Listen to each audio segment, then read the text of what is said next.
orchard, under the old blackberry tree, Uncle Augustine sat on his bench as the village children gathered around him.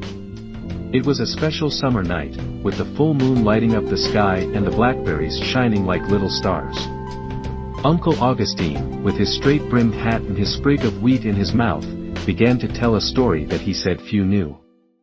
A long time ago, these magical blackberries not only glowed at night, but they also had a special purpose. Once, when the forest was even denser and the paths were difficult to navigate, a group of children got lost while looking for wild flowers for a festival. The children watched him in fascination as he continued. When night fell, darkness enveloped them and they began to feel afraid. But then, something wonderful happened. The blackberries on the old tree began to break off and float in the air like little lights. They moved slowly, lighting the way and guiding the children back to the orchard, where their families were anxiously waiting for them. Uncle Augustine paused, looking at the children with a smile. And do you know why the blackberries helped them? Because they never gave up.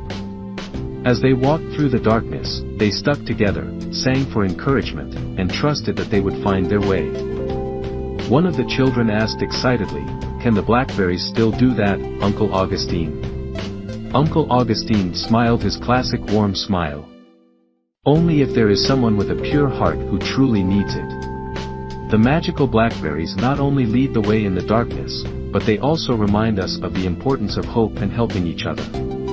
When we are lost, physically or emotionally, there is always a light that can guide us. Often, that light is within ourselves.